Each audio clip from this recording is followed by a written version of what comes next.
ভগৱন্তই অৱতাৰ ধাৰণ কৰাৰ কাৰণটোৱে হ'ল ভকতৰ নিকাৰবিলাক নিঃশেষ কৰা। সেইকাৰণে বিভিন্ন অৱতাৰৰ কথা কৈ কৃষ্ণ অৱতাৰটো অকণমান দীঘলীয়াকৈ কৈছে। তা আপোনালোকে চাওক, ভগৱন্ত কৃষ্ণ ঘোৰ অন্ধকাৰ ৰাতি কংসৰ কাৰাগাৰত বসুদেৱৰ ঔৰসত দৈৱকীৰ গৰ্ভত ভগৱন্তই এই ধৰাধামত ভকতসকলৰ সংসাৰৰ নিকাৰবিলাক নিঃশেষ কৰিবৰ কাৰণে তেওঁ অৱতাৰ ধাৰণ কৰে। আৰু সেইকাৰণে অন্যান্য অৱতাৰতকৈ এই কৃষ্ণ অৱতাৰটো অকণমান বহলভাৱে লিপিবদ্ধ কৰিবলৈ যত্ন কৰিছে। ঘোৰ অন্ধকাৰ ৰাতি কংসৰ কাৰাগাৰত বসুদেৱৰ ঔৰসত দৈৱকীৰ গৰ্ভত পৰম পুৰুষ ভগৱন্তই কৃষ্ণৰূপে অনন্তৰূপী বলুভদ্ৰক ৰোহিণীৰ গৰ্ভৰ দ্বাৰা জন্ম দিওৱাই তেওঁ নিজে সেই বলুভদ্ৰৰ লগত ভাতৃৰ সম্বন্ধৰে সম্বন্ধিত হৈ তেওঁ অৱতাৰ ধাৰণ কৰিছে। এই বিষয়বস্তুটো আমাক দীঘলীয়াকৈ বুজাবলৈ যত্ন কৰিছে। এতিয়া আপোনালোকে এটা কথা চাওক, ভগৱন্ত কি? আমি ভগৱন্তক বিভিন্ন নামেৰে মাতোঁ। তাৰ ভিতৰত আমি কি বুলি কওঁ? যে ভগৱন্তৰ আন এটা নাম হ'ল অভয়দাতা। তেওঁ সকলো মানুহৰ, সকলো জীৱৰ মনৰ ভয়বিলাক হৰণ কৰে। আনকি কবিৰ কাব্যিক চিন্তনতো সুন্দৰকৈ প্ৰতিফলিত হৈছে। কি বুলি? কালমায়া কম্পে যাৰ নাম সুমৰণে, যশোদাৰ ভয়ে তুমি কাম্পা কি কাৰণে? যাৰ নাম শুনিলেই মৃত্যু কঁপি উঠে, সেইজন ভগৱন্তই যশোদাকে আদি কৰি কাৰোবাৰ কাৰোবাৰ ভয়ত তেওঁ কৃত্ৰিমভাৱে কঁপি উঠাৰ যি চাৰিত্ৰিক অভিনয়ৰ যোগেদি জনমানসক জাগ্ৰত কৰিবৰ কাৰণে বিষয়বস্তুৰ অৱতাৰণা কৰিছে, এইটো কিন্তু আমাৰ কাৰণে এটা উল্লেখনীয় তত্ত্ব। এতিয়া ইয়াত তেনেকুৱা এটা বিষয়ে অৱতাৰণা কৰিছে যে কংসৰ কাৰাগাৰত অৱতাৰ ধাৰণ কৰা কৃষ্ণই কংসৰ ভয়ত বসুদেৱৰ তৎপৰতাত গকুলত ডাঙৰ দীঘল হ'ব লগা হৈছিল। ভগৱন্তই জানো ইমানখিনি কৰাৰ প্ৰয়োজন আছে?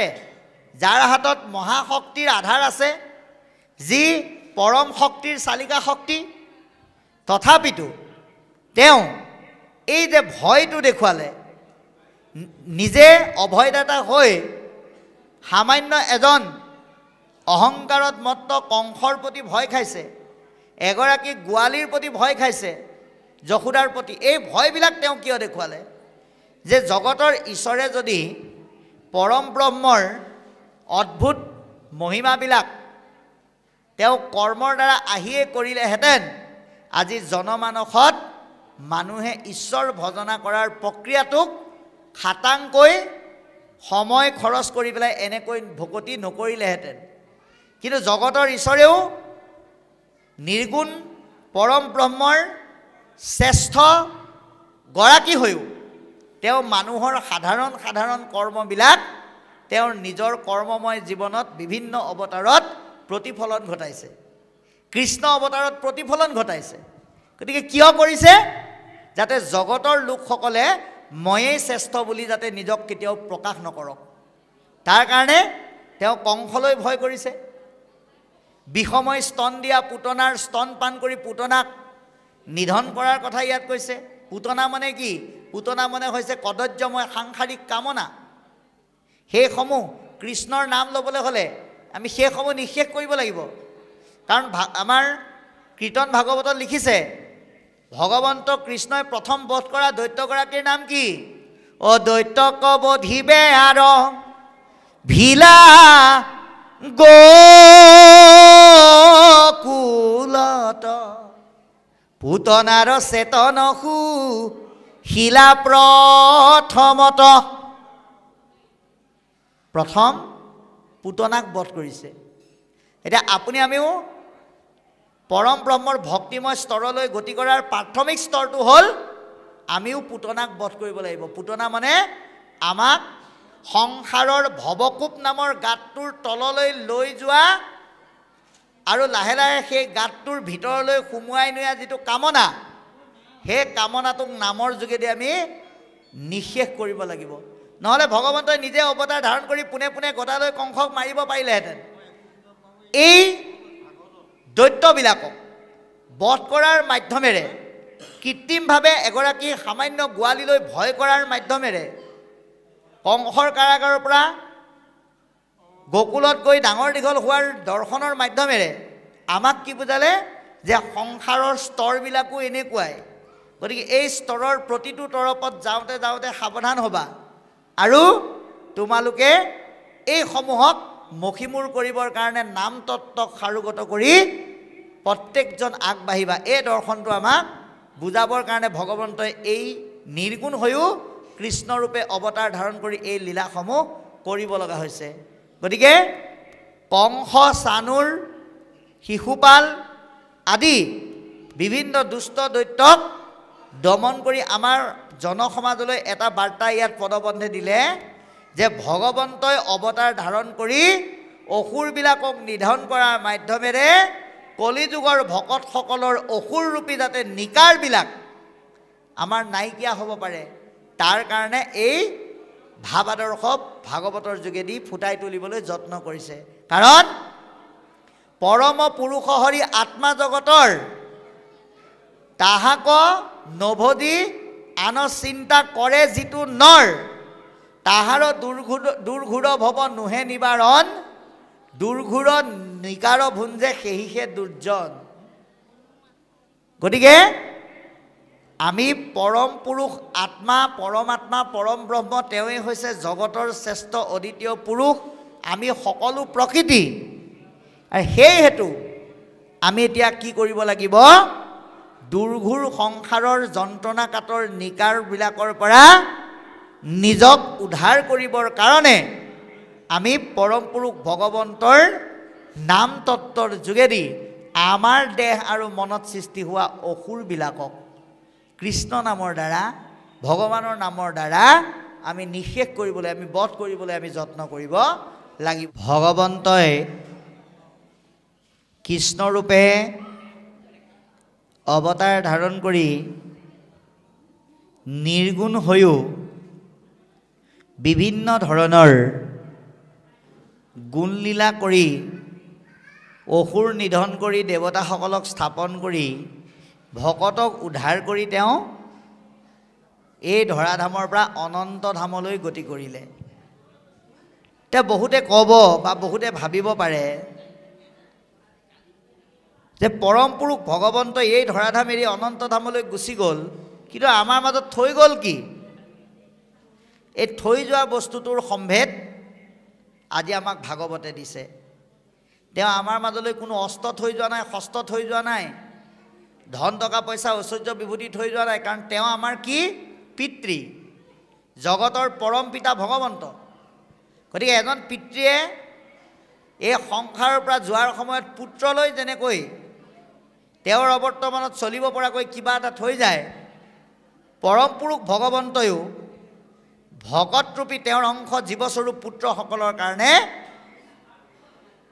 যাতে জীয়াই থকাৰ পৰা মৃত্যুৰ পিছলৈকৈ চলিব পৰাকৈ এটা ডাঙৰ বস্তু থৈ গৈছে, এটা টোপোলা থৈ গৈছে, যিটো সম্পৰ্কে এতিয়া আমাক ভাগৱতে উল্লেখ কৰিছে। সেইটোৱে হৈছে যশ গুণৰ টোপোলা।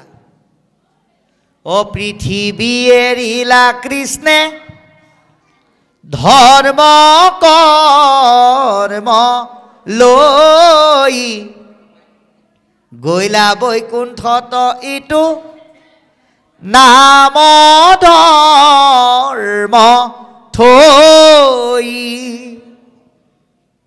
নাম ধৰ্মৰ টোপোলাটো তেওঁ আমাৰ মাজত থৈ গুচি গ'ল, যিটো শ্ৰৱণ কীৰ্তন স্মৰণ কৰিলে তেওঁ আমাক সকলোকে কৃপা কৰে। এয়া হ'ল কৃষ্ণ অৱতাৰ।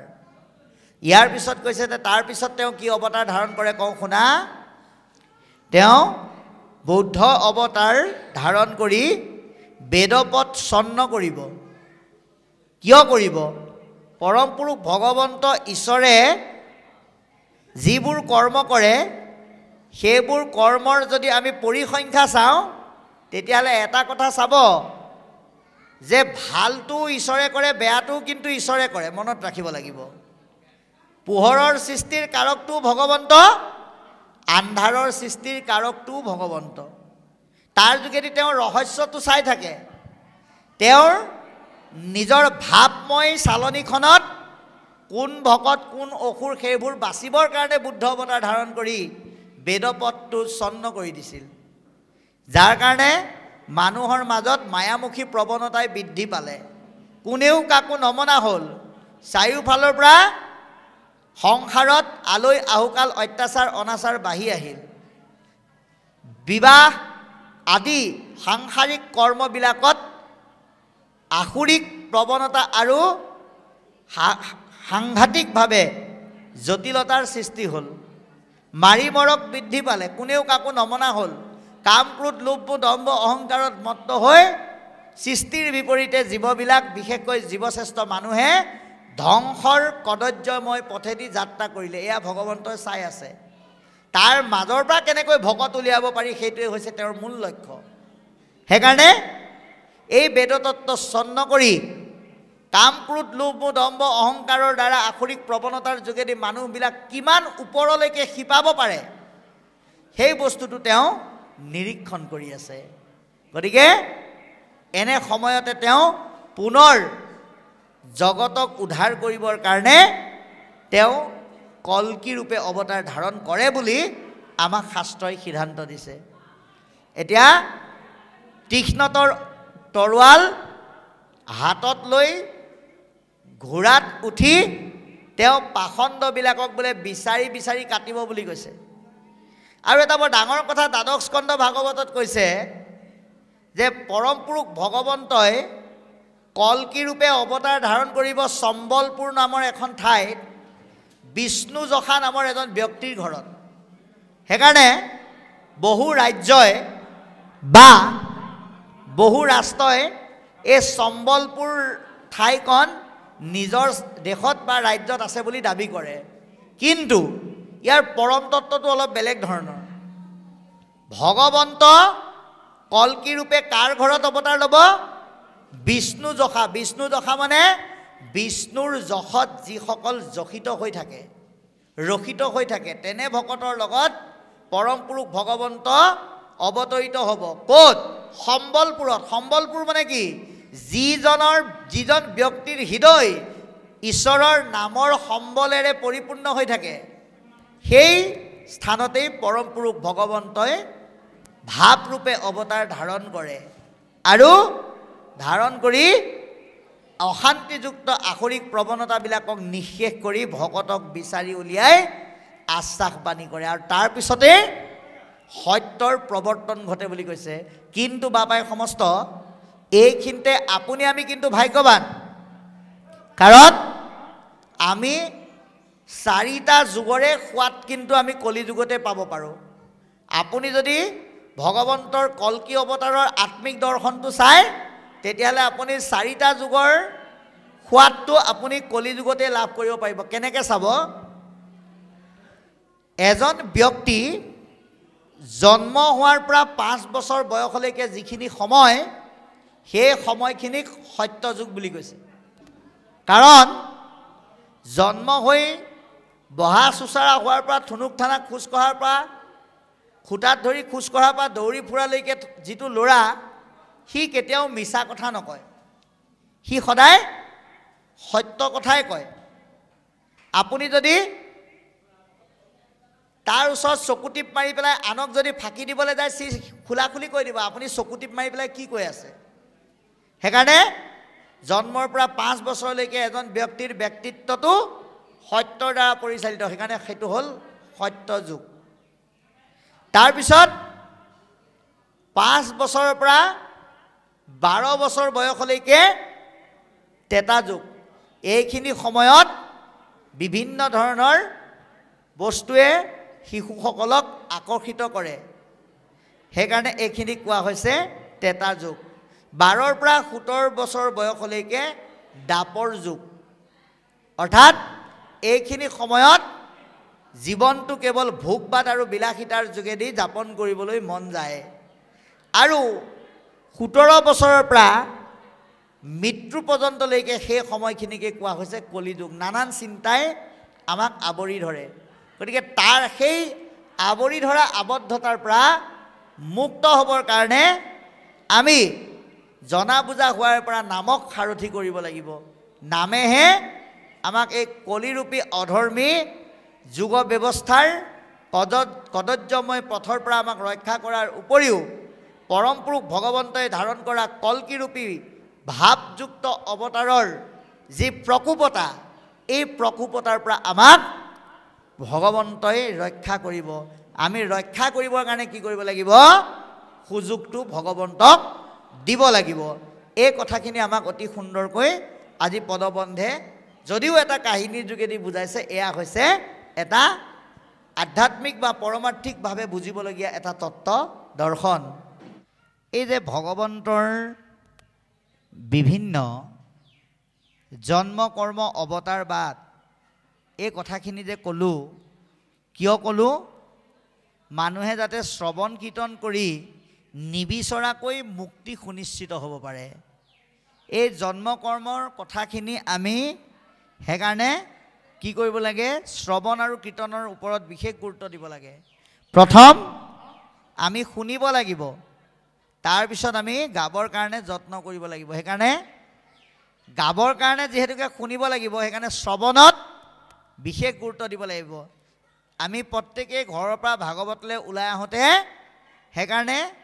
সাংসাৰিক লেঠাবিলাক মাৰি আহিব লাগে মনতে সিদ্ধান্ত ল'ব লাগে যদিও দুদিনীয়া ভাগৱত পাতিছে আমি 2 ঘণ্টাৰ কাৰণে যাম কিন্তু এই 2 ঘণ্টা যাতে বেলেগ সাংসাৰিক কথাই আমাক যাতে আমনি কৰিব নোৱাৰে এই চিন্তা আগত ৰাখি আহি পেলাই আমি ইয়াত বহি ভগৱন্তৰ কথা শুনিব লাগে নহ'লে আপোনালোকে যদি ৰাতিপুৱা 10 বজাৰ পৰা বোলে আমি আজি ভাগৱতত বহিম কেইটাৰ পৰা বহিম বোলে ৰাতিপুৱা 10 বজাৰ পৰা বহিম কেইটালৈকে বহিম সুন্দৰকৈ আমি ভাবিব পাৰোঁ যে ৰাতিপুৱা 10 বজাৰ পৰা আমি ভাগৱতৰ অনুষ্ঠানত এই মুহূৰ্তলৈকে বহি থাকিম কেইটালৈকে বোলে 4:02 এতিয়া আপোনালোকে নিজৰ ঘড়ী চালে গম পাব গতিকে এই যে 10টাৰ পৰা 4টালৈকে বহিম বুলি আমি ভাবিলোঁ ভবাৰ পিছত আমাৰ মনটোৱে যদি কৃষ্ণ কথা শ্ৰৱণ কৰোঁতে ইছাত বিচাত কৰি থাকে ইফাল সিফাল কৰি থাকে তেতিয়াহ'লে ইয়ালৈ অহাটো আমাৰ শ্ৰম হ'ব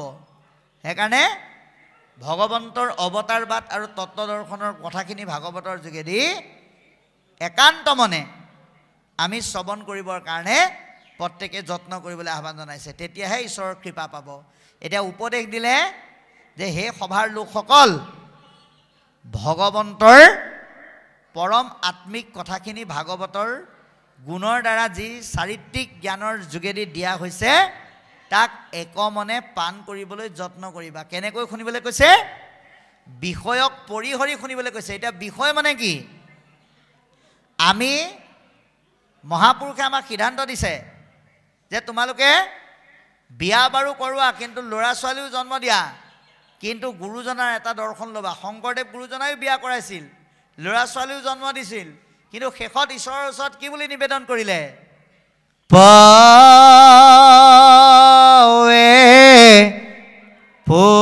পৰিহৰি কৰোহু কাতুৰি প্ৰাণ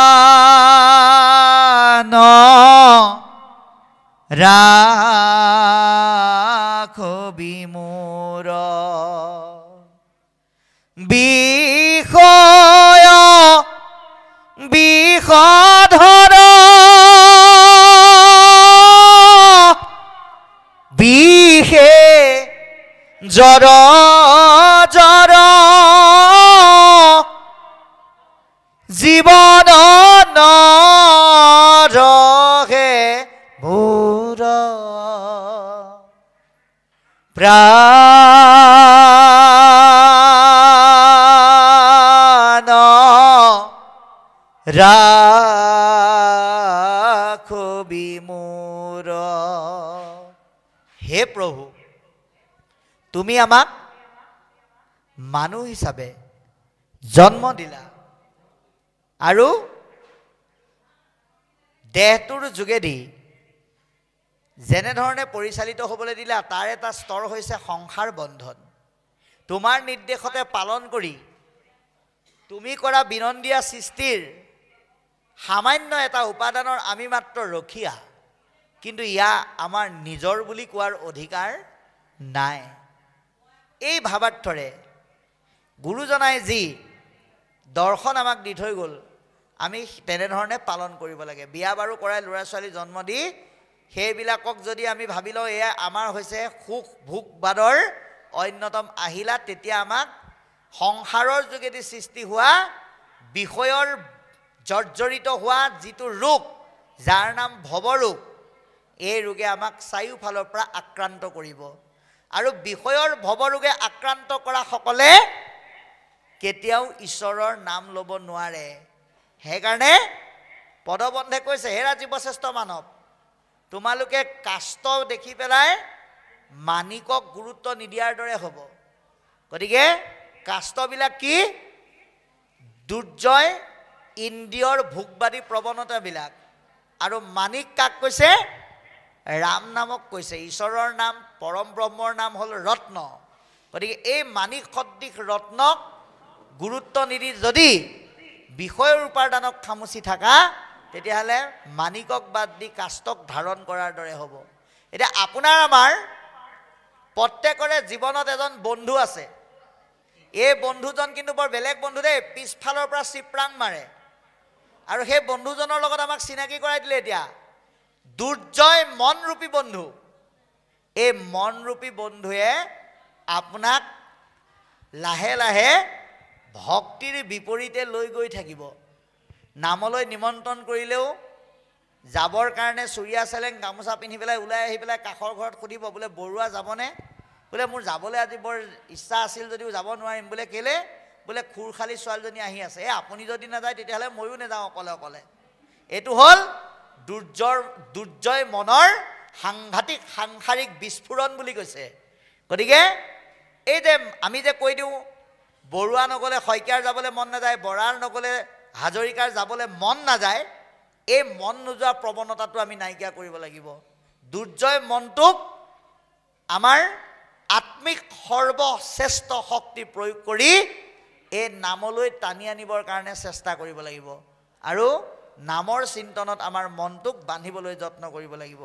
গতিকে এই মনটোৱে যেতিয়া নামত বান্ধ খাই যাব তেতিয়া আপোনাৰ আৰু কোনো চিন্তা নাই। কিন্তু যেতিয়া নামত মনক বান্ধিব নোৱাৰিব, মনে কিন্তু গোটেই সংসাৰত আপোনাক খেলি মেলি লগাই দিব। সেইকাৰণে কৈছে যে আশাযুক্ত বিষয়ক পৰিহৰি ৰামকৃষ্ণৰ নামক নিজৰ বন্ধু হিচাপে ভাবা, তেতিয়া তোমাৰ জীৱনত কোনো সমস্যাই নহয়। এয়া উপদেশত গুৰুৱে আমাক দিয়া সিদ্ধান্ত, এয়া হৈছে প্ৰকৃত ভাৱ আদৰ্শ। গতিকে উপলব্ধি কৰি আমাক কি বুলি কৈছে? যে মুখেৰে ৰাম বুলি কোৱা তেতিয়াহে সুখেৰে তৰিব পাৰিবা। মুখেৰে ৰাম বুলি ক'বলৈ হ'লে সুখেৰে তৰিব পাৰিম সঁচা, কিন্তু মুখেৰে ৰাম বুলি ক'বলৈ হ'লে আন এটা যন্ত্ৰও লগাব লাগিব। অৰ্থাৎ আপোনাৰ দেহটোক আপুনি এনেকৈ ভাবক, হৃদয়খন হৈছে এখন চোতাল, ঈশ্বৰৰ নামসমূহ হৈছে এখন এই চোতালত ৰোৱা ফুলনি বাগিচা, আৰু কাণ দুখন হৈছে এই হৃদয়ৰূপী চোতালত ভৰি থকা ৰাম নামৰ ফুলনিখনক বেৰ দিয়া দুখন জপনাই হৈছে কাণ দুখন। গতিকে হৃদয়ৰূপী চোতালত আপুনি খুব সুন্দৰকৈ যত্ন কৰি পেলাই ৰোৱা ৰাম নামৰ ফুলনি বাগিচাজোপা যদি বাগিচাত থকা ফুলকেইজোপাত যদি মনৰূপী ধেনুৱে যদি মুচৰি সামৰি খাই পেলাই, বাস্তৱিক জগতত এখন ফুলনি বাগিচাত গৰু ছাগলীয়ে ধ্বংস কৰিলে আপোনাৰ মন যেনেকৈ বেয়া লাগে, এই দুৰ্জয় মনৰূপী ধেনুৱে যাতে আপোনাৰ হৃদয় নামৰ চোতালত ৰুই থোৱা জকমকাই ফুলি থকা ৰামকৃষ্ণ নামৰ ফুল কেইজোপা যাতে খাই পেলাব নোৱাৰে, তাৰ কাৰণে আমাক প্ৰত্যেককে মানে ভাগৱতে আজি আহ্বান জনাইছে। সেইকাৰণে আমি কাণৰূপী জপনাখন বৰ ভালকৈ বান্ধিব লাগিব দেহৰ মাজত। এনেকুৱাকৈ বান্ধিব লাগিব ইয়াত যাতে এনেকৈ নোসোমায়, মায়াৰ উপাদানবিলাক যাতে জপনাখন ভাঙি পেলাই নোসোমায়, ভক্তিৰ ৰসবিলাক যাতে জপনাখন খুলি পেলাই সোমায়, তাৰ কাৰণে আমি যত্ন কৰিব লাগিব। কাৰণ মানুহ আহিলে জপনা খুলি সোমায়, গৰু ছাগলীয়ে কিন্তু ভাঙি পেলাই সোমায়। সেইকাৰণে এই কাণৰূপী জপনাখন খুলি পেলাই শৰীৰৰূপী এই ইন্দ্ৰিয়বিলাকক সুন্দৰ কৰিব পৰা ৰাম নামৰ সুন্দৰ ভক্তিৰ ৰসসমূহ যাতে হৃদয়ৰ চোতালত পৰি, হৃদয়ৰ চোতালত ৰুই থোৱা ৰামকৃষ্ণ নামৰ ভকতিৰ ফুল কেইজোপা যাতে ৰাম নামৰ ৰসেৰে যাতে ঠন ধৰি উঠে, তাৰ কাৰণে আমাক চেষ্টা কৰিবলৈ আজি ভাগৱতে আহ্বান জনাইছে। নহ'লে এই দুখময় সংসাৰ আপুনি কেতিয়াও সুখেৰে কোনো কাৰণত তৰিব নোৱাৰিব। আমি আৰম্ভণিতে কৈছোঁ, ভাগৱত শুনিবলৈ ভকতৰ সংগলৈ আমি কিয় আহিব লাগে? দুখময় সংসাৰ যাতে সুখেৰে ঈশ্বৰৰ নাম মুখেৰে লৈ পেলাই যাতে আমি তৰিব পাৰোঁ, তাৰ কাৰণে আমি প্ৰত্যেকজন ব্যক্তি আহিব লাগে। গতিকে এই দৰ্শনটো আমাক দিছে। যিটো সবে ইন্দ্ৰিয়ক যিনি বাকন পাৰয় ভোগত ধিকয়া শকতি কৃষ্ণৰ ভকতিহীন বৃথে আয়ু কৰে ক্ষীণ কয়তা সম বাৰ নগতি। আমি যদি চিধা চিধিকে চাওঁ, অভক্তসকলৰ কেনেকুৱা গতি হয় প্ৰশ্ন কৰিছে। আগত প্ৰশ্ন কৰি গ'ল, এতিয়া পুনৰ বহলকৈ সুধিছে আৰু তাৰ উত্তৰ সিদ্ধই দিবলৈ যত্ন কৰিছে। শ্ৰমক ঋষিয়ে এই কথাৰ এতিয়া উত্তৰ দিবলৈ যত্ন কৰিছে। তাৰ আগত আমি এটা কথা জানি ল'ব লাগিব যে হৰিৰ ভক্তসকলে বিঘ্নিবিলাকত ভৰি দি পেলাই নৃত্য কৰিব পাৰে বুলি পদে কৈ গ'ল। আমাৰ মহাপুৰুষ মাধৱদেৱে একেটা কথাকে কৈছে যে ভকতসকলে বিঘ্নিৰ ওপৰত ভৰি দি নাচিব পাৰে। এইটো কিন্তু কম কথা নহয়। হৰিৰ ভক্তসকলে বিঘ্নিৰ ওপৰত ভৰি দি নৃত্য কৰিব পাৰে বুলি মহাপুৰুষে আমাক সিদ্ধান্ত দিছে। ইয়াত পদেও সেই তেনেকুৱা এটা কথাকে ক'লে, যিটো মহাপুৰুষ মাধৱদেৱে ঘোষাৰ যোগেদি কৈছে। যিটো জনে শুদ্ধভাৱে হৰিতস ৰণলয়া হৰি কসুহৃদ বুলি আছে হৰিৰ প্ৰসাদে সিটো বিঘ্নিৰ মুণ্ডত ভৰি দিয়া হৰি গুণ গায়া নাচে ৰাম দিয়া হৰি গুণ গায় আনাছে। এতিয়া হৰিৰ ভক্তসকলৰ ভাৱনাবিলাক সদায় শুদ্ধ। হৰিৰ ভকত হ'বলৈ হ'লে মুখত এটা পেটত এটা থাকিলে নহ'ব। আমি যদি ভগৱন্তক ভক্তি কৰি কাৰোবাক যদি মুখেৰে মৌসনা মাতেৰে মাতি পেটত যদি সেইজনৰ প্ৰতি যদি কপট ভাৱ ৰাখোঁ, সেইজন কেতিয়াও ভকত হ'ব নোৱাৰে। মুখৰ মাতত যিটো মনৰ ভাৱটো একে হ'ব লাগিব, সেইজনে প্ৰকৃত হৰি ভকত। আৰু সেইজনে হৰিৰ নাম শুদ্ধভাৱে গায় বুলি কৈছে। শুদ্ধভাৱে মানে তেওঁ যদি উচ্চাৰণটোও ভুল হয় ভগৱন্তই দুখ নধৰে, ভাৱ যদি শুদ্ধ থাকে, আৰু তেওঁ সংসাৰৰ বিষয়যুক্ত আপদবিলাকক মষিমূৰ কৰিব পাৰে। ভকতৰ মাজলৈ যিমানেই আপদ বিপদ বাধা বিঘিনি নাহক তেওঁ অতিক্ৰম কৰিবই। এতিয়া এই ভক্তিৰ পথত যাত্ৰা কৰিলে আপোনাৰ বহুতে লাঞ্ছনা গঞ্জনা সমালোচনা নিন্দা কৰিব পাৰে। কি বুলি? বোলে ইমান কম বয়সতে ভক্তি কৰিব নাপায়। কোনোবাই ক'ব পাৰে আগতে সংসাৰৰ কৰ্ম কৰি ল'ৰা ছোৱালী ডাঙৰ কৰি পঢ়া শুনা কৰাৰ পিছতে ভকতি। কোনোবাই ক'ব পাৰে বোলে ভক্তিৰ দিশলৈ মাত্ৰ বছৰত এদিন গ'লেই হয় বুলিও বহুতে ক'ব পাৰে, কিন্তু সেই শব্দবিলাক হৰি ভকতসকলে হেলা ৰঙে অতিক্ৰম কৰে। তেওঁলোকে নিজৰ যি ভক্তিময় আত্মিক গন্তব্য স্থান বা লক্ষ্য সেয়া পৰিপূৰ্ণ কৰে। সেইকাৰণে এই 9জন সিদ্ধ যেতিয়া নিমিৰ ৰাজসভালৈ গৈছিল তেতিয়া তেওঁলোক সম্পৰ্কে ভাগৱতৰ সিদ্ধান্ত আছে, কাহাতো কিঞ্চিত মনে নাহি আশকতি, আকাশে সঞ্চৰে ৰবেই হবে অবাধিত গতি। যে তেওঁলোকক বাধা দিয়া কোনো শক্তি নাই, ভকতক কোনো শক্তিয়ে বাধা দি ৰাখিব নোৱাৰে। পুত্ৰ পত্নী ভাৰ্যাৰ ৰূপত যিমানেই হকা বাধা নকৰক, প্ৰকৃত ভকতে সেই বাধাবিলাকক কোনো কাৰণত গণ্য নকৰি ভকতিৰ স্থানলৈ গমন কৰে। আমি আগতো পাই আহিছোঁ বিদুৰৰ দৰে মহাসাধুসকলৰ জীৱনত কেনেকুৱা ডাঙৰ ডাঙৰ প্ৰত্যাহ্বান থকাৰ পিছতো বিভীষণৰ দৰে ৰাৱণৰ ৰাক্ষস কুলৰ ভাতৃ হৈও কেনেকৈ ভগৱন্তৰ সমীপত নিজৰ স্থান সুনিশ্চিত কৰিছিল। গতিকে এতিয়া নিমিৰ ৰজাৰ প্ৰশ্ন যে হে সিদ্ধসকল, ভক্তসকলে বাৰু এনেধৰণে ঈশ্বৰক সাৰোগত কৰি ভগৱন্তক সাক্ষী হিচাপে লৈ এই ভৱ নদী পাৰ হোৱাৰ পথ অতিক্ৰম কৰিব পাৰে, কিন্তু অভক্তসকলৰ বিষয়ে কোৱাচোন, যিসকলে খোৱা পিন্ধা থকা আৰু জীৱনটো উপভোগ্য কৰি তোলা আৰু উপভোগ কৰা ভোগবাদী প্ৰৱণতাৰ বাহিৰে একো চিন্তা নকৰে, চিনি নাপায়, হৰিৰ চৰণ চিন্তা কৰিবৰ কাৰণে কোনো অৱকাশ উলিয়াব নোৱাৰে, তেওঁলোকৰ কি অৱস্থা হয় আৰু তেওঁলোকৰ কি পাপত পৰিব লগা হয় মোক বুজাই পেলাই কোৱা বুলি নিমিৰ ৰজাই প্ৰশ্ন কৰিছে। এতিয়া শ্ৰমসে তাৰ উত্তৰ দিছে। এতিয়া আপুনি আমি যদি আমাৰ জাগতিক জীৱনটো চাওঁ, অৰ্থাৎ আমাৰ এই সাংসাৰিক গাৰ্হস্থ্য ধৰ্মৰ মাজেদি পৰিচালিত হোৱা আমাৰ জাগতিক জীৱন যদি আমি চাওঁ, তেতিয়াহ'লে আমি বিভিন্ন সম্বন্ধত সম্বন্ধিত হৈ আছোঁ। যেনে যোনে আমাক জন্ম দিছে সেয়া পিতৃ মাতৃ অৰ্থাৎ পিতৃগুৰু, যিয়ে আমাক শিক্ষা দিছে আমি শিক্ষাগুৰু বুলি কৈছোঁ। এইবিলাক আমি সম্বন্ধত সম্বন্ধিত হৈ আছোঁ। কিন্তু এনেকুৱা এজন দেৱতাৰ লগত পৰিচয় কৰাই দিলে যিজন আমাৰ কাৰণে তেওঁ সকলো হয়, আমাৰ কাৰণে তেওঁ 1 নম্বৰতে পিতৃ।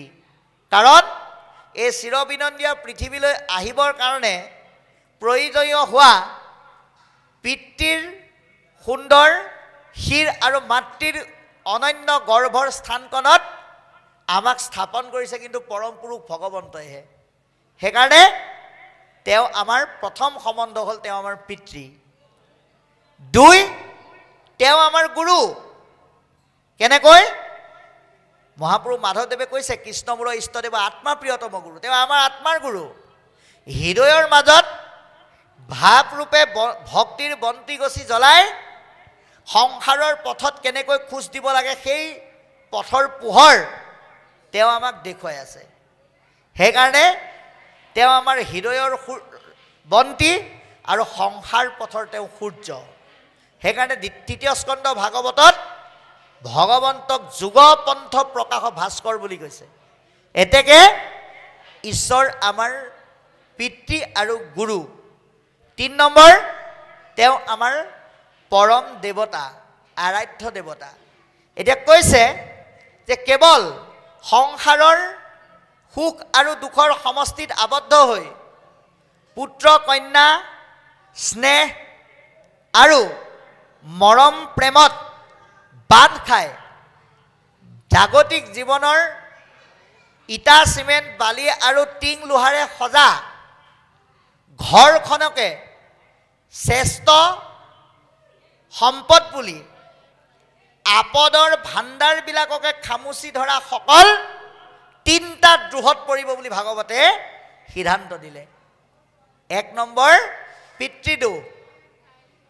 পিতৃদোষটো বৰ ডাঙৰ কথা। যেনেকৈ জাগতিক জীৱনত এজন পুত্ৰৰ যোগেদি যদি পিতৃয়ে আঘাত পায়, সেই আঘাতৰ দ্বাৰা যি অভিশাপ লাগিব চন্দ্ৰ দিবাকৰ থকালৈকে সেই অভিশাপৰ পৰা সেই পুত্ৰ কেতিয়াও মুক্ত হ'ব নোৱাৰে।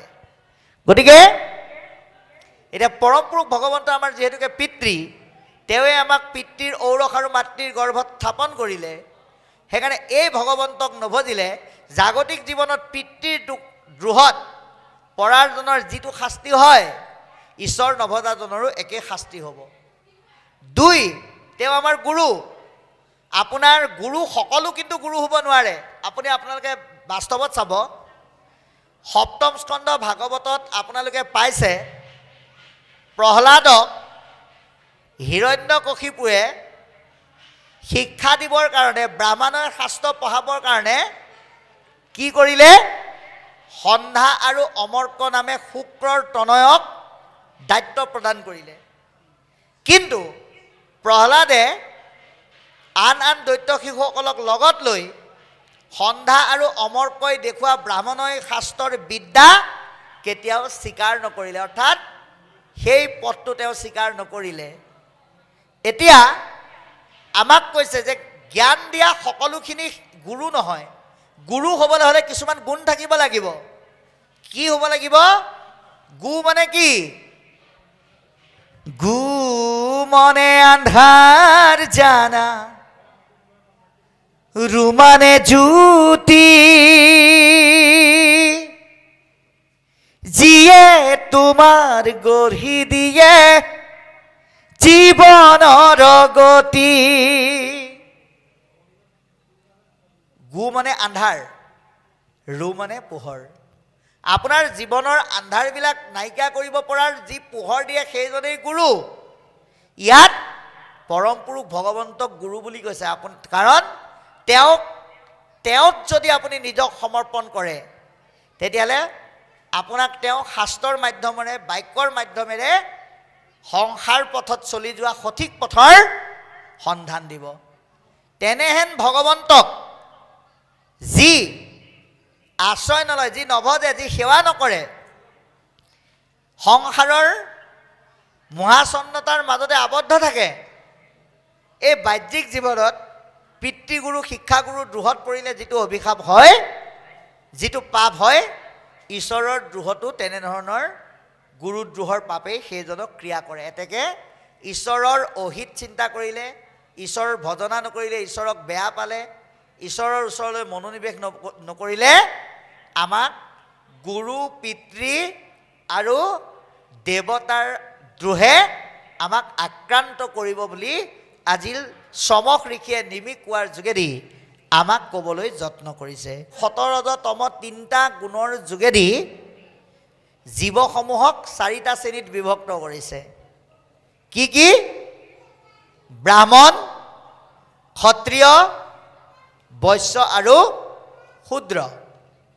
এতিয়া ডাঙৰ কথা হ'ল 20 শতিকাৰ বিজ্ঞান যুগত পৃথিৱীখন পকেটত লৈ ফুৰাৰ সময়ত আমি যদি আজি ব্ৰাহ্মণ, ক্ষত্ৰিয়, শূদ্ৰ আৰু বৈশ্য এই জাতি যদি বিচাৰি ফুৰোঁ তেতিয়াহ'লে আমি কিন্তু এই বিজ্ঞানৰ দ্ৰুত উচ্চ শিখৰৰ মাজতো কিন্তু মহা সংকটত পৰিব লাগিব।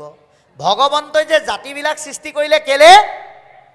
কেৱল ইজনে সিজনক চিনি পাবৰ কাৰণে কৰ্মৰ ওপৰত ভিত্তি কৰি, কিন্তু আমাক উচ্চ নিচ বিচাৰ কৰিবলৈ কোৱা নাই। এতিয়া কলি যুগত সকলোবিলাক পৰিৱৰ্তনশীল, সকলোৱে ঈশ্বৰক সেৱা কৰিব পাৰে। ব্ৰাহ্মণত জন্মগ্ৰহণ কৰা সকলেই যে ভগৱন্তক উপাসনা কৰিব, বৈশ্যসকলে নকৰিব, ক্ষত্ৰিয়সকলে নকৰিব, শূদ্ৰসকলে কৰিব, তেনেকুৱা কোনো কথা নাই। সেইকাৰণে আমি বৰ্তমানৰ দৃষ্টিভংগীৰে এইসমূহ চাব লাগিব। ব্ৰাহ্মণ মানে কি? ব্ৰহ্মক জানন্তি ইতি ব্ৰাহ্মণ, যি ঈশ্বৰক জানে। আজি ঈশ্বৰক কোনে জানে? ভকতে জানে। গতিকে ভকতেই পৰম ব্ৰহ্মৰ গুণৰ দ্বাৰা পৰিচালিত। গতিকে পৰম ব্ৰহ্মৰ গুণৰ দ্বাৰা বিভূষিত ব্ৰহ্মজ্ঞানীসকলে ভগৱন্তক যেনেকৈ সেৱা কৰে, ঠিক তেনেকৈ ক্ষত্ৰিয়সকলে, এতিয়া ক্ষত্ৰিয় মানে কি? অতীতত ক্ষত্ৰিয় মানে কি কোৱা হৈছিল?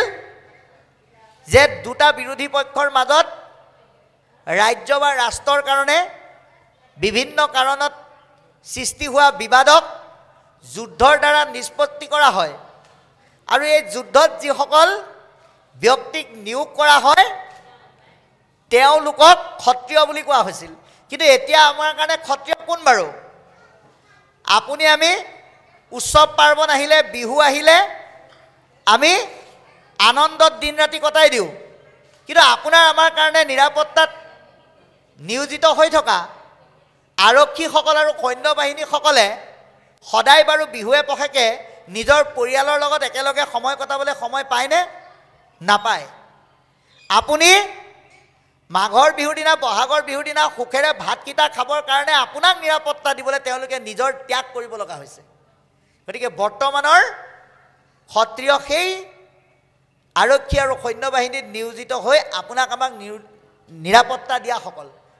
গতিকে তেওঁলোকৰো ঈশ্বৰক ভক্তি কৰা, শ্ৰদ্ধা কৰা আৰু সেৱা কৰাৰ অধিকাৰ আছে, তেওঁলোকে পালন কৰিব পাৰে। কেৱল ভগৱন্তৰ পৰম ব্ৰহ্মৰ ভক্তিময় সত্যক প্ৰতিপালন কৰা সকলক সুৰক্ষা দিয়াৰ কাৰণে তেওঁলোকে এইখিনি কৰ্ম কৰিব লগা হৈছে, তেওঁলোকৰ সেইটো ধৰ্ম। তাৰপিছত কি বুলি কৈছে? বৈশ্য। আমি বৰ্তমান যুগেৰে চিনাকি হ'ব লাগিব। বৈশ্য কোনসকল? যিসকলে নিজৰ বাৰীত উৎপাদিতই হওক বা বজাৰত কিনাই হওক ফচলসমূহ বিক্ৰী কৰি আৰু কিনি আমাৰ ঘৰখনৰ, সমাজখনৰ, ৰাজ্যখনৰ, ৰাষ্ট্ৰখনৰ অৰ্থনীতিৰ ভেটি সুদৃঢ় কৰে, তেওঁলোকেই কি বুলি কোৱা হৈছে? বৈশ্য বুলি কোৱা হৈছে। কিন্তু মহাপুৰুষ কৃপালু গুৰুজনাই আৰু শ্ৰী শ্ৰী মাধৱদেৱে কেৱল অৰ্থনীতিৰ ভেটি সুদৃঢ় কৰিবৰ কাৰণে, ধন ঘটিবৰ কাৰণে আমাক সাজু হ'বলৈ কোৱা নাই। ইয়াৰ উপৰিও যে আমাৰ এটা ধন আছে, এই ধনটো আমাক ঘটিবলৈ কৈছে। যি ধন ঘটাৰ ব্যৱস্থা আজি আমাক এই ১ নং জৰাবাৰী প্ৰাথমিক শাখাৰ ভকতসকলে কৰি দিলে।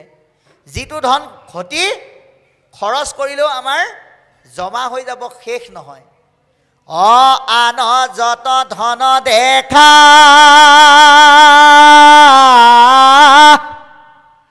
খৰচিলে যাই বৃথা, খাইলে দিলে সবে টুটি যায়, নামৰো নাহিকে ক্ষয় দিলে মানে বৃদ্ধি হয়, ভাগ কৰিলেও বাঢ়ি যায়। এই নাম ধন আপুনি যিমানেই সম্প্ৰসাৰিত কৰিব, ইজনৰ লগত সিজনৰ লগত আলোচনা কৰিব, ই কমি নাযায়, বাঢ়িহে যায়। যোৱাকালি পাঠ কৰা আৰু পৰ্যালোচনা কৰা বাপসকলৰ কথাখিনি আজি চাগে আপোনালোকৰ নিজৰ মাজত আলোচনা হৈছে। এইখন কাণৰ পৰা সিখন কাণলৈ বাগৰি যোৱাৰ লগে লগে ই শুদ্ধ সত্য সাত্বিকতাৰ যোগেদি আপোনালোকৰ গাঁৱত, আপোনালোকৰ সমাজত প্ৰকৃত শান্তি স্থাপন কৰিছে।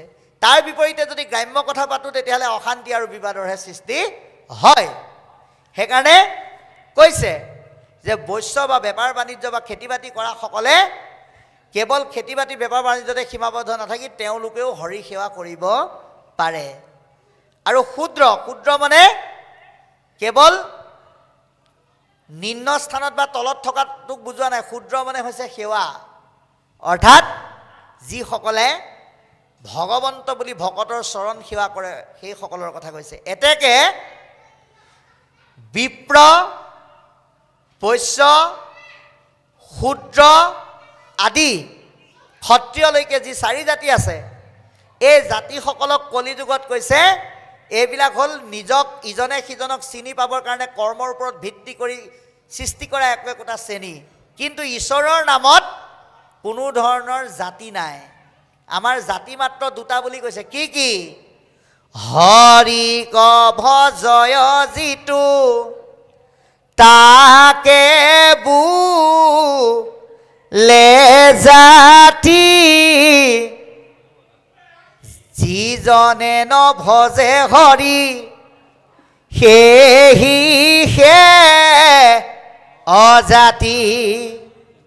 গতিকে ভগৱন্তক ভজনা কৰি আমি যি কৰ্মতেই নিয়োজিত হৈ নাথাকোঁ কিয়, আমি যাতে সেৱামূলক কৰ্ম প্ৰৱণতা যাতে আমাৰ মনত বৃদ্ধি হয়, তাৰ কাৰণে আমি চেষ্টা কৰিবলৈ আজি এই শ্ৰমহে সুন্দৰকৈ নিমি ৰজাক কৈ আছে। এতিয়া কি কৈছে, হে ৰজা, তুমি হৰি কথা জানিলা বুলিয়েই কাৰোবাক আকৌ কৈ নিদিবা, আকৌ কোনোবাই শুনিবলৈ ইচ্ছা কৰিলেও কিন্তু নকওঁ বুলি তুমি গুচি নাহিবা, এইটো অহংকাৰ হ'ব। এতিয়া কাক ক'ব লাগে এইটো সুন্দৰকৈ আমাক দেখুৱাই দিলে। কি বুলি ক'লে, নাজানিয়া যিটোজনে কৃষ্ণক নভজে মাত্ৰ অনুকম্পা কৰা মহাৰত মাটি উপদেশ দিবা অজ্ঞানীৰ শুদ্ধ হিয়া মিলিবেক ভকতিৰ পথ। যে কোনোবাই একো নাজানে কিন্তু ভগৱন্তৰ ভক্তিৰ প্ৰতি ভকতৰ প্ৰতি খুব ইচ্ছা আছে, ভকত সেৱাৰ তেওঁৰ মনত এটা আপ্ৰাণ চেষ্টা আছে, ঈশ্বৰৰ কথা জানিবলৈ তেওঁৰ আগ্ৰহ আছে, তেনেকুৱা ব্যক্তিয়ে কিবা এটা সুধিলে যদি তই একো নাজানো পিছত বহি থাক বুলি যদি তেওঁক বহুৱাই থৈ দিয়ে, সেইটো আপোনাৰ অপৰাধ হ'ব। সেইকাৰণে নজনা নুবুজাজনক ঈশ্বৰৰ কথা মাতি হ'লেও আগ্ৰহ থাকিলে বুজাবলৈ আমাক আহ্বান জনাইছে।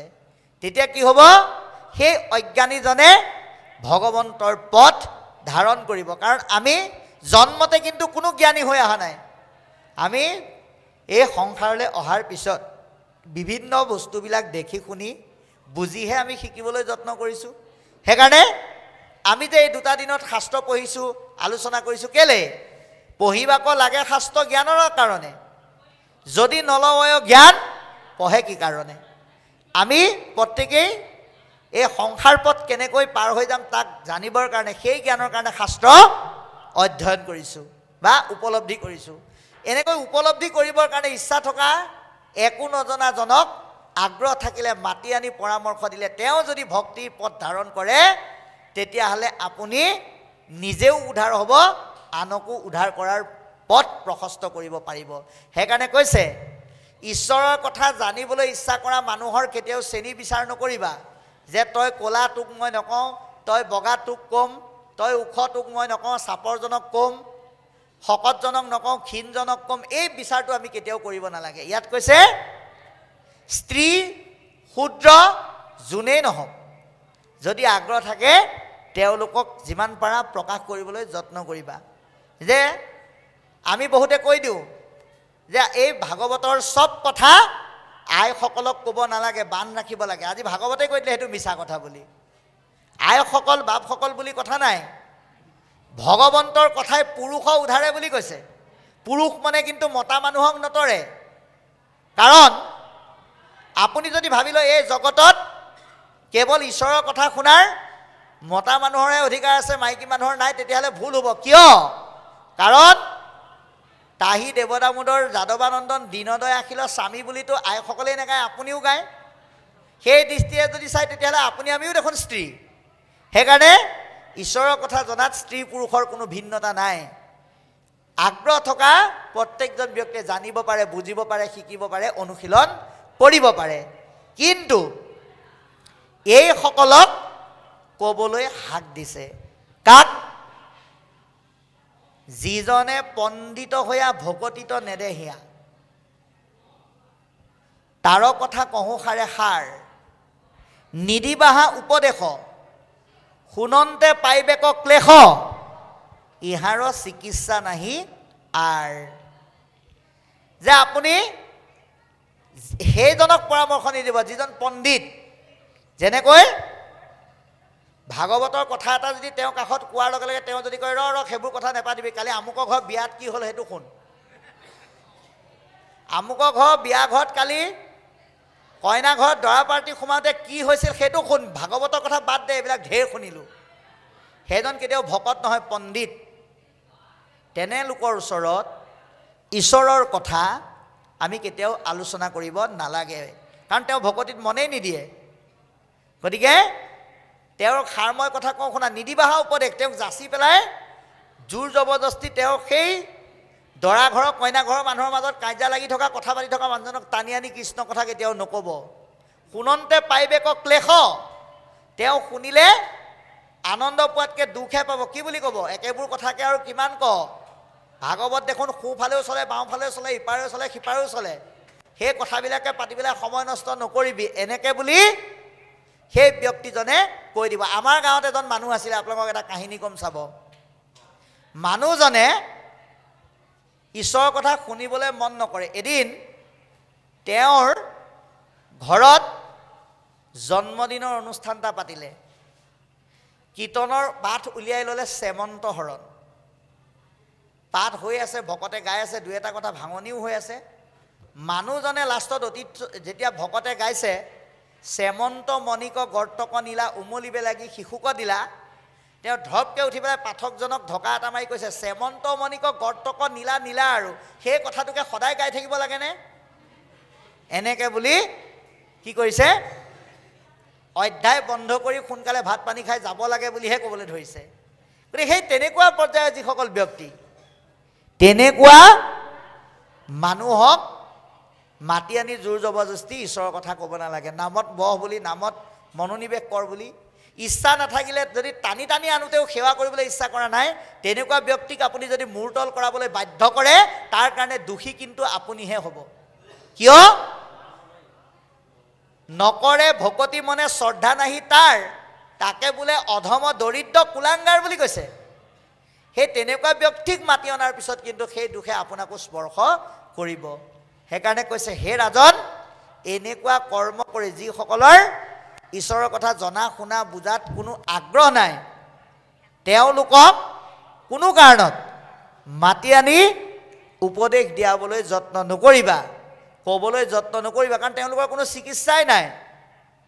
এতিয়া আমি আপোনালোকক সেইকাৰণে অনুৰোধ জনাইছোঁ যে ভগৱন্তই এই সংসাৰৰূপী পথাৰখনত কলিযুগৰ নৰৰ কাৰণে এটা বীজাণু এৰি দিলে। এই বীজাণুটোৰ নামেই হৈছে মায়া। এই মায়া নামৰ বীজাণুটোৰ দ্বাৰা আমাৰ দেহত মনৰ ভাৱৰ যোগেদি এটা ৰোগৰ সৃষ্টি হয়। ৰোগটোৰ নামেই হৈছে ভৱৰোগ। আৰু এই ভৱৰোগ নামৰ মায়াৰ বীজাণুৰ দ্বাৰা সৃষ্টি হোৱা বেমাৰটোক প্ৰতিৰোধ কৰিবৰ কাৰণে বুঢ়া হোৱালৈ বাট নাচায়, চুলি নপকোতে, কাণৰ শব্দ গধুৰ নহওঁতে, চকুৰ দৃষ্টি থাকোঁতে ভগৱন্তৰ ভক্তি নামৰ ভেকচিনটো ভাগৱতৰ যোগেদি কিন্তু ভকতৰ সংগত ল'বলৈ যত্ন কৰক, নহ'লে আপোনাক এই মায়াৰ বীজাণুৱে কিন্তু আক্ৰান্ত কৰিবই। সেইকাৰণে কৈছে, হে ৰাজন, যাক ঈশ্বৰৰ কথা ক'লেও শুনিবলৈ ইচ্ছা নাই, তেওঁৰ চিকিৎসাই নাই, তেওঁক এই ভাগৱতৰূপী শাস্ত্ৰই কোনো কাৰণত ভৱৰোগৰ পৰা পৰিত্ৰাণ পোৱাৰ চিকিৎসাৰ কোনো উৎসই দেখুওৱা নাই বুলি আমাক জনাইছে। তেওঁ দিনে দিনে অধোগতিহে গৈ থাকে। সেইকাৰণে আমাক কৃষ্ণক পুজিবৰ কাৰণে অন্য একো নালাগে বুলি কৈছে। আপুনি ভগৱন্তৰ সেৱাৰ নামত যদি কেনেবাকৈ এডাল কুঁহিয়াৰ যদি দিব নোৱাৰি, যদি কুঁহিয়াৰডালৰ যদি আধাহে দিছে, কল এটা কাটি যদি টুকুৰা কৰিও দিছে, নাৰিকল যদি এফালো দিছে, ভগৱন্তই কিয় এফাল নাৰিকল দিলি, তোক মই কৃপা নকৰোঁ বুলি কেতিয়াও নকয়। ভগৱন্তক পাবলৈ হ'লে আপুনি এটা বস্তু কিন্তু ভালকৈ দিব লাগিব। কি? কৃষ্ণৰ পূজাৰ সেইটোৱেই শ্ৰেষ্ঠ বস্তু। এৰা অকপট আদি ভাৱ শুদ্ধ হৃদয়ৰ পূজাৰ ৰম বস্তু জানিবা কৃষ্ণৰ। গতিকে কৃষ্ণ পূজাৰ মূল আৰু শ্ৰেষ্ঠ মাধ্যমে হৈছে এখন শুদ্ধ কপটতা শূন্য হৃদয়। নভজিলে কি হয় এয়া এতিয়া আমাক পাঠে কৈ আছে। কৃষ্ণ ৰাম কৰিবে নোৱাৰি কৰ্ম, জানন্তাতো নোপোচয়, মূৰ্খ হৈয়া বোলাৱে পণ্ডিত, বেদৰ মধুৰ বাক্য শুনন্তে উৎসুক মিলে, কেৱলে কৰ্মত মজে চিত। ৰাম অভিপ্ৰায় গৃহ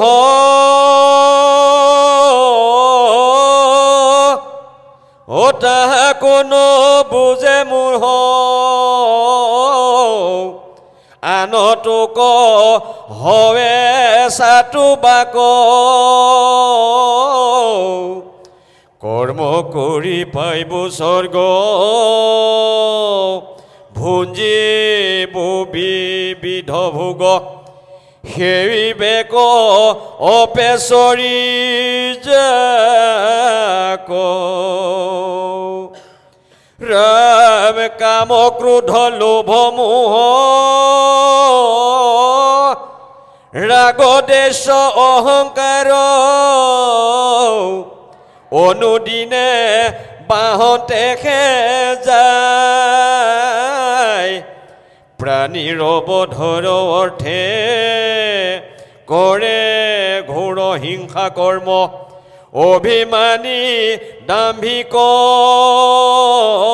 সদায় যে ভকতৰ সংগত ৰাম নাম আৰু ভক্তিৰ বীজাণুনাশক ভেকচিনটো নললে কি হয় সেইটো আমাক এতিয়া পদে কৈ আছে যে ঈশ্বৰ বিমুখীসকল কেনেকুৱা পৰ্যায়ৰ পৰা কেনেকুৱা পৰ্যায় পাই যাব আমাক পদবন্ধে ক'বলৈ যত্ন কৰিছে প্ৰথমতে তেওঁ কি হ'ব অল্পবিদ্যা ভয়ংকৰী হ'ব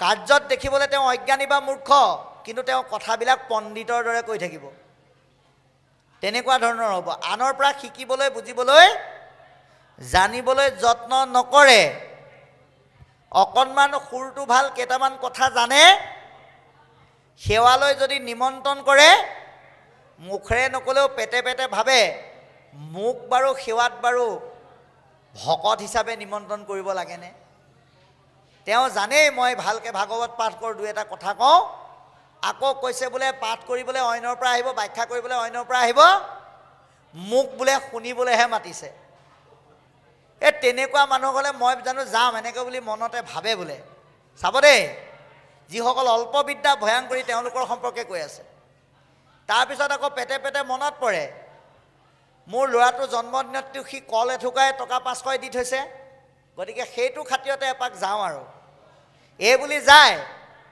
গৈ পেলাই ভকতৰ নামৰ সমাজত ভকতে ভাবি থাকে ভকতিৰ কথা তেওঁ ভাবি থাকে অন্য কথা ভকতে যদি কৃষ্ণ কথা উলিয়ায় তেওঁ অন্য কথা এটা উলিয়াই দিয়ে ভকতে যদি কয় বৰ ভাল কৰি ভাগৱত পাতিছে নাম পাতিছে দেই আজি শুনি ভাল লাগিব তেওঁ অকণমান কাষতে আহি পিছফালৰজনক কিলাকতি মাৰি ক'ব হেৰা এয়া কি দেখিছা যোৱা বছৰ মই আমুকলৈ গৈছিলোঁ তাত যি ভাগৱত পাঠ হৈছিল সেয়াহে আচল ভাগৱত সেইখনহে আচল ভাগৱত বুলি কৈ দিয়ে ভাগৱতটো এখনেই তেওঁ আকৌ কৈ দিয়ে কি বুলি এই যোৱাবাৰ আমুকলে মোক মাতিছিল ব্যাখ্যাকাৰ হিচাপে একদম ঘৰৰ পৰা গাড়ী দি লৈ গৈছে আচল ভাগৱত সেইখনহে তাৰমানে এখন নকল নেকি তেওঁৰ ভাৱনাটো চাব বোলে আচল ভাগৱত সেইখনহে তাৰপৰা ভাগৱতৰ কথা বাদ দিব তেওঁ চিধাই ভাতৰ কথালৈ আহিব কালি বুজিছা এই নাম এষাৰলৈ মাতিলে গ'লোঁ মই আকৌ প্ৰথমতে নাপালোগৈ কীৰ্তনৰ নামটো আধা যোৱাতহে পালোগৈ কল পচলা জ্বলা দি পেলাই যিটো ভাত মানে ভোজৰ ভাত বনালে ভাগৱততকৈ তেওঁ ভাতৰ কথা আগ কৰি পেলাব কাষত থকাসকলে পাতি থাকিব ভাগৱতৰ কথা তেওঁ পাতিব ভাতৰ কথা তাৰপিছত গুণী জ্ঞানীসকলে ক'ব নহয় তাৰমানে ইয়াত পদে কোৱা কথাকেইটা আমি বাস্তৱিকভাৱে কৈ আছোঁ আপোনালোকক যে গুণীসকলে ক'ব এতিয়া এই দেউৰীয়া আজ্ঞা দিলে যেতিয়া আসনত বহোঁগৈ আৰু তেওঁ চিধা এনেকৈ কঁকালত ধৰিব বহিবলৈ মনটো আছিল পিছে কালি কঁকালটো কেচেক কৰিলে মই তলত বহিব নোৱাৰোঁ তেওঁ চকীখনতে বহিবলৈ আৰম্ভ কৰিব ইফালে পাঠকে কৃষ্ণ শংকৰ গুৰু হৰি ৰাম বুলি ক'ব নহয় তেওঁ সোঁফালে বাওঁফালে কোনসকল আই মাতৃ বহি আছে তেনেকুৱা তিনিগৰাকীমানক এইফালে মাতি আনি পেলাই বেলেগ ধৰণৰ কথা এটা উলিয়াই মনটো ডাইভাৰ্ট কৰি থৈ দিব বাপসকলক নামাতে কাৰণ বাপসকলক মাতিলে হুকি খাব যে ভাগৱত শুনা বুলি আইসকলক মাতিব এই বৰুৱানী শইকীয়ানী চাওঁ শুনকচোন এই আপোনালোকৰ যে ছোৱালীজনীক যে চাবলৈ ল'ৰা এটা আহিছিলে কি হ'লগৈ বুলি কথা আৰম্ভ কৰি দিব আৰু যেতিয়া ব্যাখ্যাকাৰৰ মুখত ভাগৱতৰ ৰস নিগৰি তেওঁৰ কথাৰ প্ৰতি কোনেও গুৰুত্ব নিদিয়া হ'ব তেওঁ তেতিয়া কি কৰিব গীতাত কৈছে ও মূৰ গুণ নামতো কিঞ্চিতো চৰ ধানাই লোকে কহিলেও তাৰ কৰ্ণ ফাটি যাই সমাজত থাকি সিটো কৰে অখন্তু কৈ খানি যাই বহু উঠি কৰে উখমি তেওঁ দুৱাই ধামান যোৱাৰ পিছত ক'ব আৰু ভাগৱত যেতিয়া দিনজোৰাকৈ পাতিলে এতিয়াতো নাখামৰে মই বৰ বেছি সময় থাকিব নোৱাৰিম এই যোৱা বছৰ শইকীয়াই মোৰ সকামত গৈ পেলাই অকণমান সময় লাগি দিছিলে কাৰণে বেয়া পাব বুলি আহিলোঁ মই এতিয়া যাওঁ দেই বেলেগ এখন মিটিং আছে লাগিলে তেওঁ ঘৰত শুই থাকিব কিন্তু সেই স্থানৰ পৰা তেওঁ সোনকালে গুচি আহে সেইসকল হ'ল শ্ৰদ্ধাবিহীন ঈশ্বৰ বিমুখী তেওঁলোকৰ সম্পৰ্কে এতিয়া পদে কৈ আছে ফলত দেখাত তেওঁলোকক বহুত জনা যেন লাগে কিন্তু তেওঁলোকৰ লক্ষ্য উদ্দেশ্য কি কেনেকৈ অপপ্ৰচাৰ কৰি নপতা কথা পাতিব লাগে কেনেকৈ প্ৰাণী হিংসা কৰিব লাগে জীৱ হত্যা কৰিব লাগে সেই কৰ্মতে নিহিত হৈ থাকে ৰাতিপুৱা দুপৰীয়া ভকতে নিমন্ত্ৰণ কৰিলে শাৰীত গৈ পেলাই নাম গাবগে কি বুলি গাবগে বোলে যাদৱ যদুনন্দন মাধৱ মধুসূদন তুমি নিত্য নিৰঞ্জন নাৰায়ণ তোমাত লৈলো শৰণ মুখেৰেও গাব ভকতে বজোৱা দেখি চাপৰিও বজাব যিখন মুখেৰে ভগৱন্তৰ চৰণত আশ্ৰয় ললো বুলি গাব নামৰ পৰা ঘূৰি আহি ঘৰত যেতিয়া আলহী দেখিব পুতেকক লাহেকৈ কৈ দিব আমি মাৰিলে বেয়া তহঁতে গঁৰালৰ পৰা এটা ঠিক কৰগে যা গতিকে তেনেকুৱা অৱস্থাত প্ৰাণী হিংসালৈকে তেওঁলোক গতি কৰে আৰু এনেকৈ কৰ্ম কৰোঁতে কৰোঁতে তেওঁলোকৰ চিন্তাবিলাক ঈশ্বৰ বিমুখী হৈ পৰে তাৰ ফলত মৰাৰ পিছত সেইসকল স্বৰ্গলৈকে গতি কৰে জীৱ জন্তু হত্যা হিংসা কৰি পণ্ডিত বোলাই স্বৰ্গলৈকে গতি কৰে অপেশ্বৰীসকলৰ সেৱাৰ ভাজন হয় আৰু স্বৰ্গৰ পুণ্য শেষ হোৱাৰ লগে লগে আকৌ কদৰ্যময় নৰকলৈকে আহিব লগা হয় গতিকে বাবাই সমস্তক অনুৰোধ জনাইছোঁ যদি কোনোবাই কালিৰ পৰা ভাবিও আছিল স্বৰ্গলৈকে যাম বুলি আজিৰ পৰা বাদ দিয়ক কিয় স্বৰ্গৰ পুণ্যটো কিন্তু বেছি দিন টিকি নাথাকে কাৰণ আপোনাক এটা বাস্তৱ উদাহৰণ দিম আপুনি এটা মোবাইল ফোন কিনি পেলাই সিম এটা লগাই ৰিচাৰ্জ কৰিলে দোকানীক সুধিলে এইটো কেইদিন যাব বোলে এইটো 299 ভৰাইছে আপোনাৰ 27 দিন যাব আপুনি 28 নম্বৰ দিনটোত ৰিচাৰ্জ নকৰাকৈ যিমান টিপি থাকক ফোনো নাযায় হোৱাটছআপো কৰিব নোৱাৰে আপুনি মেছেজো কৰিব নোৱাৰে স্বৰ্গৰ পুণ্যও ঠিক তেনেকুৱাই বুলি কৈছে গতিকে সেই পুণ্যলৈ লালায়িত নহয় আমি এখন বেলেগ স্বৰ্গৰ চিন্তা কৰিব লাগিব কি স্বৰ্গ ও মুত শীত দিয়া যাৰ সন্তোষ মিলয় সেহি স্বৰ্গ সুখ সখী জানিবা নিশ্চয়